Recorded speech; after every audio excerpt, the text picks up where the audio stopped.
আসসালামু আলাইকুম। দর্শক, দেখতেই পাচ্ছেন আমি বাংলাদেশ ছেড়ে দুবাইয়ের উদ্দেশ্যে রওনা হলাম। বিগত 4 মাস 8 দিন বাংলাদেশে ছিলাম, ছুটিতে এসেছি প্রায় 6 বছর 4 মাস পরে। তো আজকে আবার প্রবাস জীবনে দুবাইয়ের উদ্দেশ্যে রওনা হয়েছি। আমাদের জন্য দোয়া করবেন, সকল প্রবাসী ভাই বোনদের জন্য দোয়া করবেন। আসলে ইচ্ছে করছে না ছেলে মেয়েদের ছেড়ে যেতে, তারপরেও যেতে হয় জীবনের তাগিদে।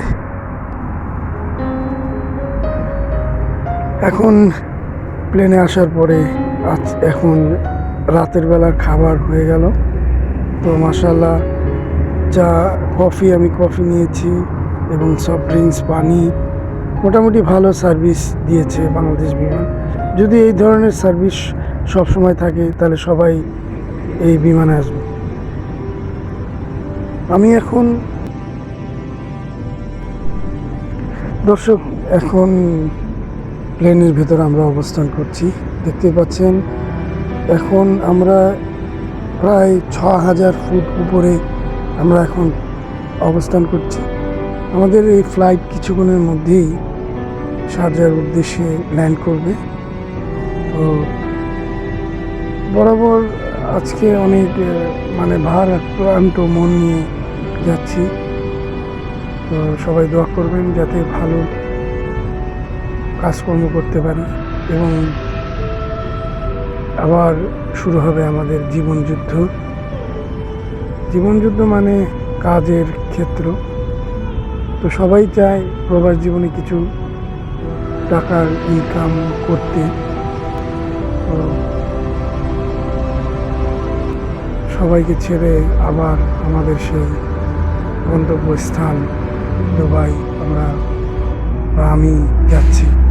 তো সবাই দোয়া করবেন, ভালো থাকবেন এবং সুস্থ থাকবেন।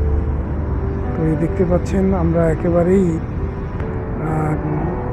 প্রায় ল্যান্ড করার অবস্থায় আছে প্লেনটি। আমরা কিছুক্ষণের মধ্যেই ল্যান্ড করব। তো আমি এই প্রবাস জীবনে আছি প্রায় অনেক বছর যাবৎ। তো দেখতেই পাচ্ছেন অলরেডি ল্যান্ড করে ফেলেছে। আমরা এখন এয়ারপোর্টের গ্রাউন্ডে আসছি। এখন আমাদের সেই গন্তব্যস্থানে পৌঁছে যাবে। আমরা যেখানে আর কি আমাদেরকে নামাবে, আমরা সেখানে যাচ্ছি। দেখতে পাচ্ছেন এয়ারপোর্টের তো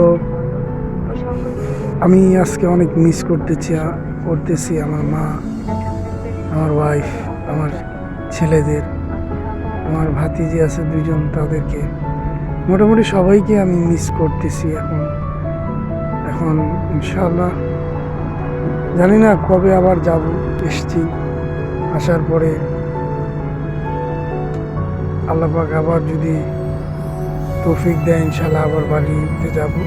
2 বছর পর ইচ্ছা আছে, জানি না কখন যাব, সেটা উপরওয়ালাই জানে। তো ধীরে ধীরে আমরা সেই টার্মিনালের দিকে আগাচ্ছি।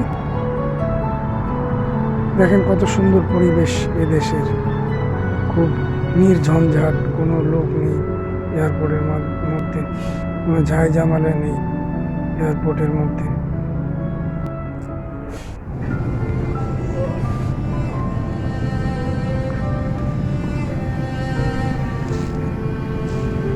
অলরেডি প্লেন ল্যান্ড করে ফেলেছে। আমি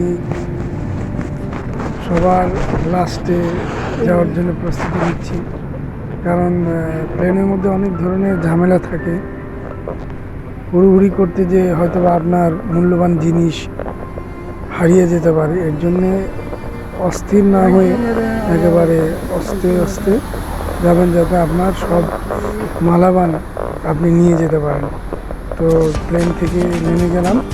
এখন এই টার্মিনালের ভিতর দিয়ে অ্যাক্সেলেটার আর কি টার্মিনাল, অ্যাক্সেলেটার টার্মিনালের ভিতর দিয়ে আমি যাচ্ছি। আমরা সবাই এয়ারপোর্টে, এটা হচ্ছে শারজা এয়ারপোর্ট।